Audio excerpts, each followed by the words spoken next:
Well, one decides to talk about it. Ask Explorer Series on your Apparently, the SCP-1000 file was originally written by Tilda Moose in 1956, and it predates the first recorded Bigfoot sighting by 2 years. Also, Tilda Moose did not work for the Foundation in 1956, nor was she even alive at the time. Reading for your 05-1 then points to a specific section at the end of that file, in which the children apparently sent a message to the Foundation reading, "We forgive you. Given choice for now, not forever. Let us back in." forward-facing. They ask, who do we know would want these creatures to be let back in, knowing all we know at this point? They tell the person reading this to think about it for a while and then come talk to them. Lancaster is working on the 4th night currently, and then they'll have to decide if they want to go down to the 7th floor to talk to him. The 7th floor they're referring to seems to be the 7th floor of SCP-3790, the Department of Abnormalities. The bank 3790 contains a number of very unique and curious objects, including wormwood seeds and Apollyon's crown. Is getting fluid over there. The 7th floor is listed as inaccessible, but the O5s apparently can go down there if they choose to visit Like an 10% individual. of this Sputnik program over there. I'm not saying it's Adam LSM, now but it could be. Putin and I are symbiotes. That just leaves us with the expunged text from the interview that Dr. Park did with the fairy in SCP-4000.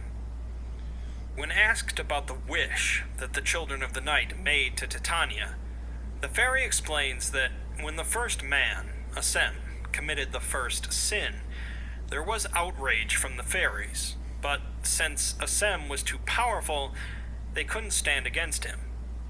Instead, they prayed to Titania to give them the power to destroy him, which she did by creating the Children of the Night. The fairies hated the children from the moment they first emerged, because they were like humans, although whether they mean by their form or their mentality is unclear. It's 2020. The fairies needed the children, though, so they sent them across the sea to bring Assem to justice. The children did as they were demanded, with Assem's kingdom falling to ruin, but the fairies still hated them regardless.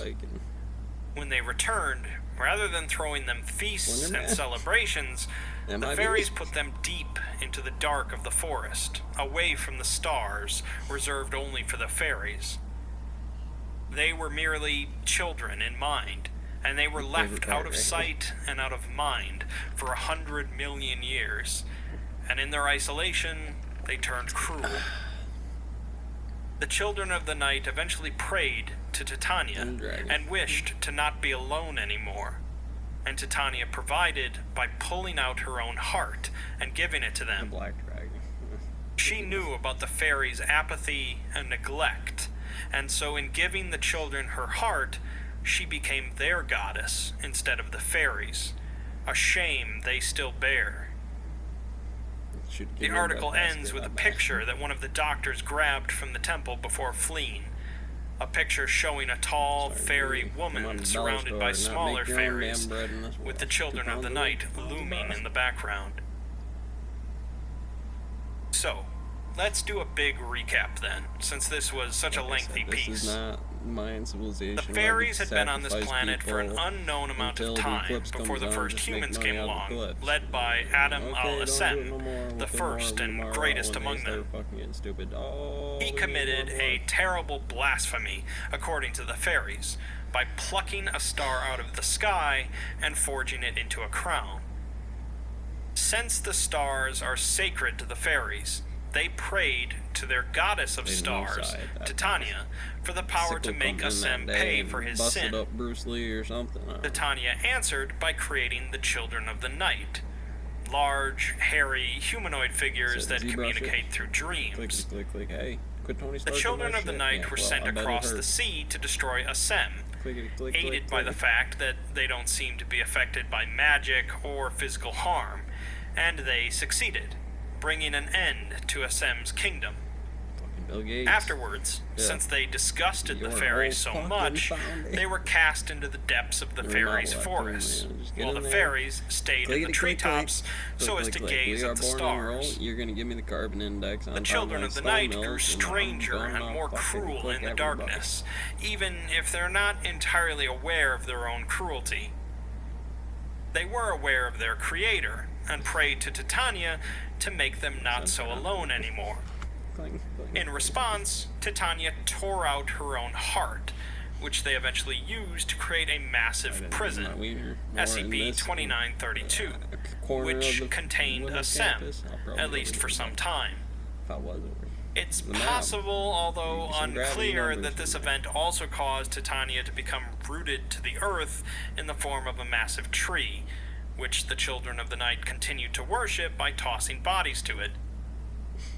The Children of the Night began spreading across the globe, capturing both fairies and humans and dragging them back to the forest, both to play with and sacrifice, but also to use for communication, since they could only communicate through dreams, and they were not given the capability to dream themselves. This eventually led to their downfall, thanks to a powerful sorcerer they captured named Noah, who used his magic to summon an apocalyptic flood. In the aftermath, the Children of the Night were gone, the fairies reclaimed the forest, and humanity continued to spread. Eventually, a descendant of Assem decided to conquer the fairies across the sea, leading to the capture of a fairy princess. The princess proceeded to dish out a fair number of curses, one of which cursed a knight named Hector, the most loyal of the Sky King's knights. Despite his horrible curse, he wished to still serve the Sky Kings, so he was sent across the sea to where the goddess Titania was located, underground. The specifics of how the Sky Kings knew of Titania's existence is unclear, but these are pretty ancient events. Hector made his way to the tree, also locating the remaining Children of the Night. He didn't manage to destroy them all, instead cutting open the side of the tree and releasing a deadly fog, which traps the children in the cavern. He's also perpetually stuck there as well, left to be tormented by the fog spilling out. Obviously, this piece answers a whole slew of questions about the expanding Cactus verse, but there's still larger issues at hand. The fairy princess and the three great profanities are the real threats on the table, and the last of the four knights, Ogier, is a big question mark. It's good that Hector is essentially on the Foundation's side, as the Children of the Night sound like they'd be a pretty big problem if left loose. There's also the question of who exactly O5-1 believes is trying to free the children, and who is on the 7th floor of the Department of Abnormalities. The plot's definitely getting thicker with the Cactus verse, and that's either a thing you're interested in or not. SCP-6666 is certainly an interesting enough piece on its own, but to really appreciate it requires a lot of knowledge of other pieces of the SCP universe. For those of us that are fans, though, it's an incredible mashup of science fiction and fantasy, You're gonna dump and it's just heating up. Kill agent come at you. He does. He's very good.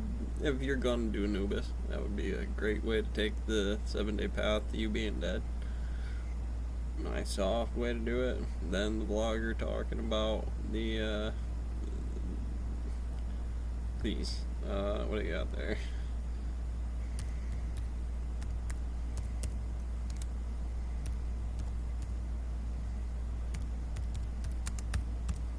Close enough. What do you got? Oh, that was a good one.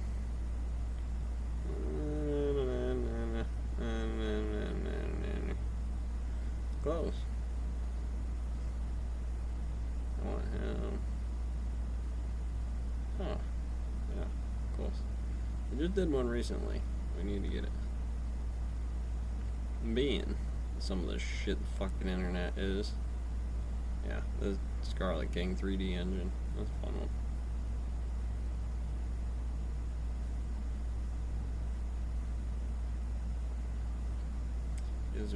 good reality warper. Yeah, this is also a very good one. This is one where he goes to the church. Oh no, that's a different one. Yeah, that's a spooky one. You walk into that church, buddy, right? You know, you think he was some scary badass running some stuff from, you know, rain of fire being bad news. And then somebody comes at you like dark web and fucking springs out of that box on you and scares the shit out of you. And teach you some things about what really is that. A quantum operator, and children eating pumpkin over here, man.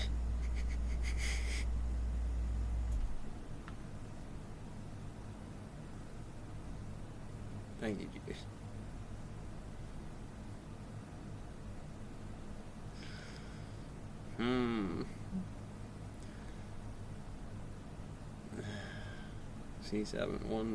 C117 can suck it, honestly. We got plenty right here.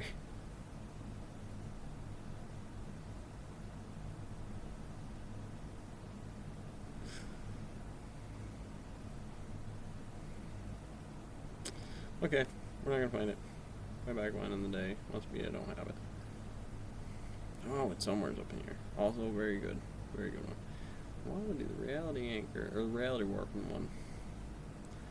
Cannot find it. 42, what do you got? Yep, driver error. Ass in seat, hand on wheel, 100% of the time. Anyways, that's the note.